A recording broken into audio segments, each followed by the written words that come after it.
The boardroom was silent. The long mahogany table gleamed under the golden light, but the tension in the room was ice cold. At the head of the table, CEO Richard Alston leaned back in his leather chair, smugness painted across his face. He had just done the unthinkable.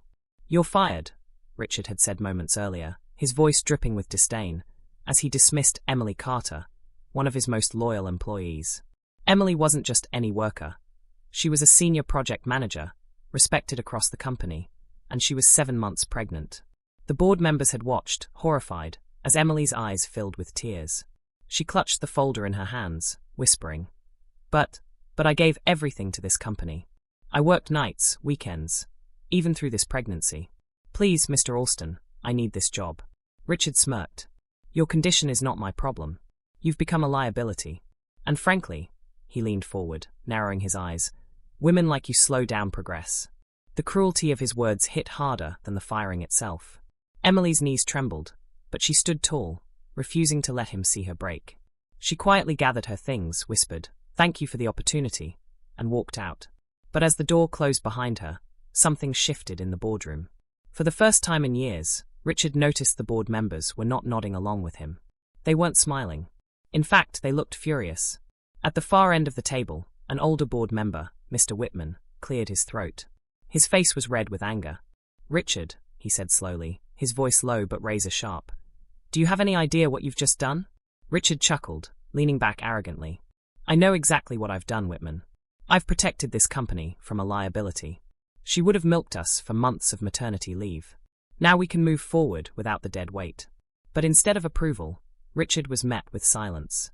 The board members exchanged glances, their jaws tight. Richard frowned. For the first time, doubt flickered in his eyes. And then Whitman spoke again. "You have no idea, do you? You just made the worst mistake of your career." Richard's smirk faltered. "What do you mean?" The room grew heavier, charged with electricity. Several board members leaned forward, their eyes sharp, almost hungry to reveal the truth. One of them finally said it. "She's not just an employee, Richard. What would you have done if you were in Emily's place?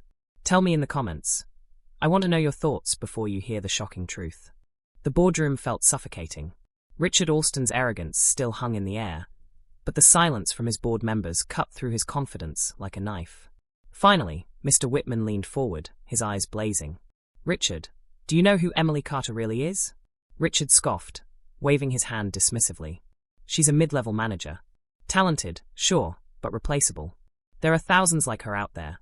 A low, humorless laugh escaped another board member, Mrs. Jennings, who rarely spoke but carried weight when she did. "You fool," she said sharply. "Emily Carter isn't just some manager. She's the granddaughter of Henry Carter." The name hit the room like a thunderclap. Richard froze. His smirk faltered. "Henry Carter?" he repeated, his voice suddenly unsteady. "Yes," Whitman snapped. "The Henry Carter, founder of Carter Enterprises, our largest shareholder, the man who saved this company during the 2008 collapse. And Emily is not only his granddaughter, she's his chosen successor." Richard's mouth went dry. His mind raced. He remembered the late Henry Carter's towering figure, his influence, his unmatched generosity. Henry's investment had kept the company afloat more than once. Without him, Richard wouldn't even be CEO. And now Richard had just publicly humiliated and fired Henry's granddaughter. The color drained from Richard's face. No, that's impossible. Why would she work here as a manager? Why wouldn't she?" Mrs. Jennings cut him off coldly. "Because Emily wanted to prove herself. She insisted on working from the ground up, without using her family name. She wanted to understand the company inside and out before ever considering leadership. And you," she pointed directly at Richard, her finger trembling with fury. "You've not only humiliated her, you've insulted her family legacy." The weight of the revelation hit Richard like a sledgehammer. His confident facade crumbled. Sweat beaded on his forehead. This can't be happening," he muttered. "She can't, she won't." But Whitman leaned in, his voice deadly calm. "Oh, she will. Do you have any idea how protective Henry Carter was of that girl? He adored her. And now the board will have to explain to the Carter family why the CEO they trusted fired their granddaughter while she's pregnant." The room erupted. Voices overlapped, some demanding Richard's resignation, others insisting the Carter family be contacted immediately. Richard tried to shout over them. "I'm the CEO. You can't just." But deep down he knew. His reign was slipping away. And at that very moment, across town, Emily Carter sat quietly at her kitchen table, wiping her tears. She had no idea what storm was about to unfold on her behalf. Do you think Emily should forgive the CEO, or should he pay for what he's done? Comment below. I'll be watching your answers. The boardroom had become a battlefield. Richard, once the king of the table, now sat pale and trembling, his voice cracking as he tried to maintain control. Everyone needs to calm down, he barked, but the desperation in his tone betrayed him. I made a business decision. Emily was distracted, emotional, and distracted. Mrs. Jennings snapped. She was carrying the next generation of her family. A family that owns 51% of this company, Richard. The words landed like a gavel. The board fell silent. Richard's face drained of what little color he had left. Mr. Whitman leaned forward, his voice cold and deliberate. You've always thought you were untouchable, Richard. But you've just endangered everything we've built. The Carters are not only our majority shareholders, they're the reason our clients still trust us. Another member, Mr. Dalton, chimed in. And firing a pregnant woman? In this climate? Do you have any idea what the press would do with that story? Headlines will read, CEO of Fortune 500 company terminates expecting mother. Our stock will tank before lunchtime tomorrow. Richard slammed his hand on the table. I didn't know who she was. Whitman shot back. And that's the problem. You don't know your people. You've built walls around yourself so high that you can't even recognize the most important asset in this building. The words hit like knives. For the first time in his career, Richard had no comeback. His arrogance, his sharp tongue gone. Then came the voice Richard dreaded the most. Mrs. Jennings leaned in, her expression firm. I'm calling for an emergency vote.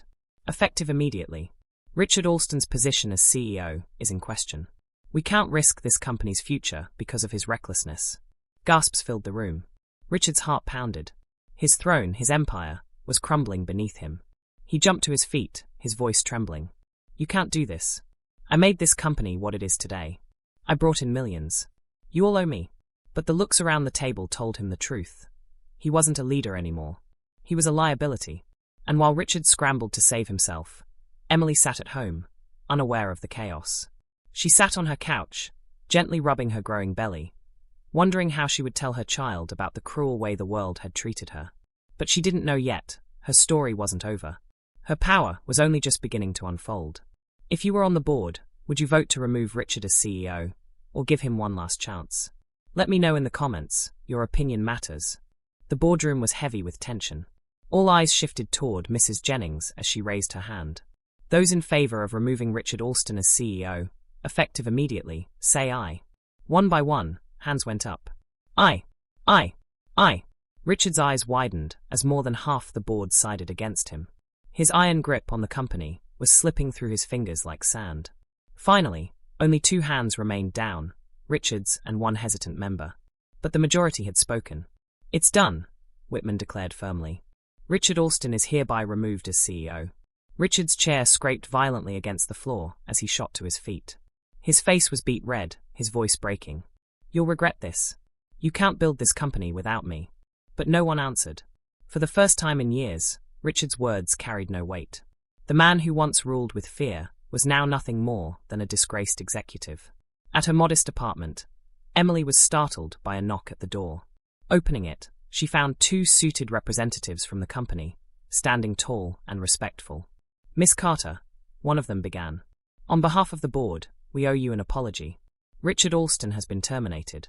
Emily blinked in shock, clutching her belly as the baby kicked. Terminated, she repeated. The representative nodded. And the board has voted unanimously to offer you your position back, with one condition. They'd like you to join the leadership program. You're not just an employee, Emily. You're a Carter, and we need your voice at the table. Tears welled in Emily's eyes. She thought of the nights she cried after losing her job, of the shame and fear that weighed on her. Now, that pain transformed into strength. She whispered, I don't just want my job back. I want to make sure no woman, pregnant or not, ever faces what I did. The representative smiled. Then let's get to work. Richard stormed out, slamming the glass doors behind him. Reporters crowded the lobby, shouting questions. Richard, is it true you were fired for discriminating against a pregnant employee? Did you know she was a Carter? Cameras flashed. Headlines were already forming. His empire was over. But upstairs, Emily Carter walked into the boardroom for the first time, her head held high. The room that once echoed with Richard's arrogance, now filled with respectful silence. Whitman rose to his feet. Emily, welcome. This company needs compassion as much as it needs profit. We believe you can bring that balance. Emily took her seat, her grandfather's seat, once upon a time. The baby kicked again, as if sensing the moment. And for the first time in a long time, she smiled. In the end, Richard's arrogance cost him everything, while Emily's quiet strength gave her more than she ever imagined. It's a reminder that true leadership isn't measured by power or titles, but by empathy, respect, and the courage to stand for what's right. Would you rather work under a CEO like Richard or someone like Emily? Drop your answer in the comments. And don't forget to like and subscribe for more stories like this one.